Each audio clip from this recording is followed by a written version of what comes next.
Bonjour les amis, j'espère que vous allez bien. Moi, de mon côté, ça va super bien. Bienvenue sur une nouvelle vidéo de Campus Québec.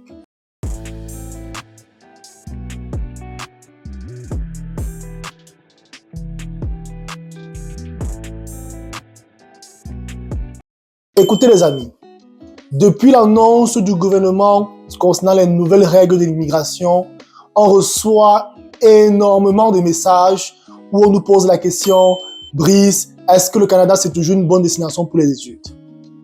Fatigué vraiment de tout le temps répondre de façon individuelle à tout le monde, là je me suis dit il faille qu'on fasse une vidéo pour ça, pour parler des raisons pour lesquelles pour nous, le Canada reste une bonne destination pour les études en 2025, malgré toutes les règles du gouvernement qui ont été mises en place. La première raison, ici, je vais te parler de la qualité des études au Canada. Les universités canadiennes font partie du top de la crème des universités de par le monde. Ça, c'est de 1. De 2, la qualité des études au Canada, honnêtement, c'est 5 sur 5. Surtout le côté où, au Canada, c'est primordial d'allier la pratique et la théorie. Moi-même, quand j'étais aux études, honnêtement, c'était une chose que j'appréciais énormément. Dès qu'on apprend quelque chose côté théorique, directement, on s'en va côté pratique. Et cela, on le voit vraiment dans toutes les filières, que ce soit en infirmerie, que ce soit en génie de la construction, en plomberie. Franchement, partout, on le voit.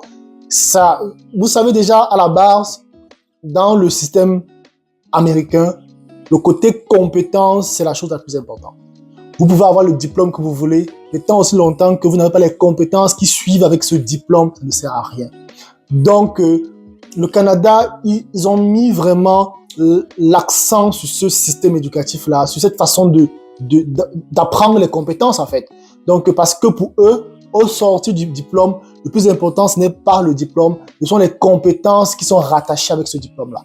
Donc, c'est pour cela qu'ils font tout pour vraiment allier pratique et théorie. Et franchement, je peux vous dire, ayant fréquenté ici, avec des amis qui ont fréquenté ici, c'est 5 sur 5 de ce côté-là. En deuxième raison, je vais te parler de la possibilité de bosser pendant ces études.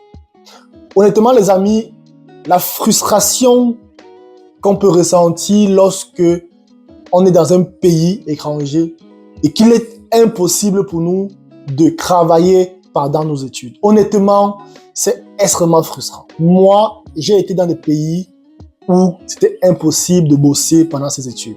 Honnêtement, c'est frustrant parce qu'on dépend tout le temps du garant, on dépend tout le temps de... Franchement, c'est extrêmement horrible.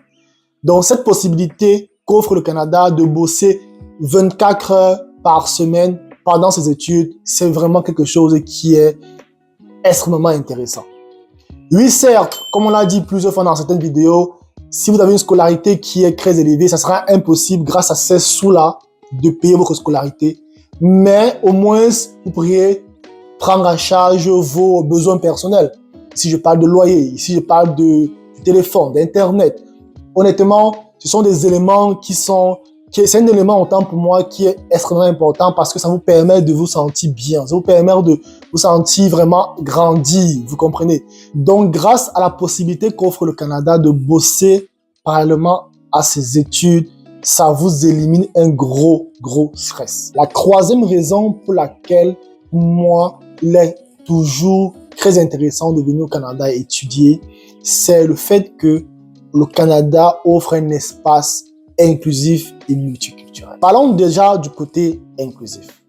Honnêtement, de mon expérience à moi, le peuple canadien, le peuple québécois, où je suis actuellement, ce sont des peuples très accueillants. On va beau dire ce qu'on veut dire, mais ils sont très accueillants. Parce que quand on écoute des histoires dans d'autres pays, des choses vraiment qu'on ne comprend pas, au Canada, il n'y a pas ça. Au Canada, c'est difficile de voir ça. C'est vrai, certains me diront, ok, ils voient des fois des messages haineux sur les réseaux et tout, et puis j'en passe. Mais honnêtement, ce ne sont pas des cas, ce sont des cas d'exception en fait.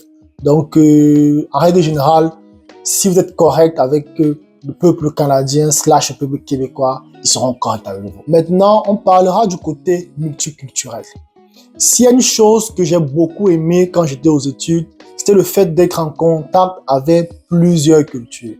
En même temps, on peut retrouver un Français, un Malien, un Burkinabé, un Asiatique. Bref, c'était vraiment multiculturel. Nous, je me souviens quand j'étais aux études, chaque fin de mois, on organisait comme un petit potluck où chacun ramenait la bouffe de chez lui pour pouvoir permettre à ce que vous vous découvriez entre vous. Parce que, vous savez, le fait d'avoir de différentes cultures, d'apprendre des autres, ça nous fait grandir vraiment mentalement. Donc, ce côté-là, honnêtement, au Canada, vous êtes servi parce que il y a énormément de cultures différentes et chaque jour, vous apprenez d'eux, chaque jour, vous grandissez et vous comprenez que ce que vous pensez vrai pour vous n'est pas forcément vrai pour une autre culture, en fait. La quatrième raison pour laquelle le Canada reste une bonne destination pour les études, c'est le fait de donner la possibilité à ceux qui ont étudié ici de pouvoir rester au Canada de façon permanente. Écoutez les amis, il y a des pays que vous étudiez, après avoir obtenu votre diplôme, c'est ciao bye bye. Donc il n'y a pas de programme adapté pour intégrer les étudiants, intégrer ceux qui ont eu le diplôme, il n'y a pas ça, vous voyez. C'est vrai, actuellement il y a un ralentissement avec des nouvelles lois, mais c'est quelque chose qui est temporaire.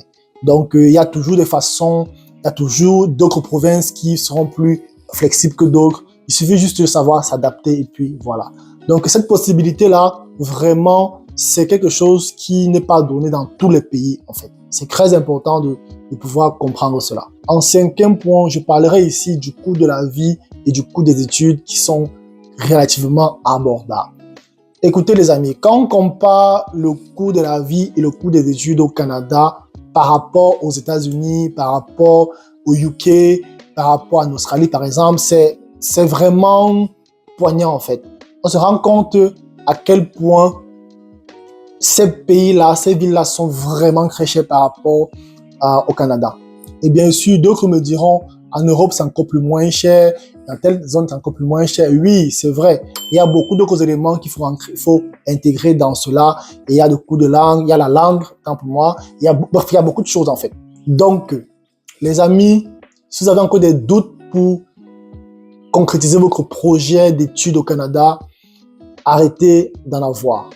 Le Canada reste une bonne option pour venir étudier ici, vous établir et pouvoir fonder votre famille. Si tu as besoin d'aide pour pouvoir avoir une vision claire concernant ton projet d'études, tu peux nous écrire sur le numéro WhatsApp, nous envoyer un email avec tes questions. Ça nous fera plaisir d'y répondre en tout temps.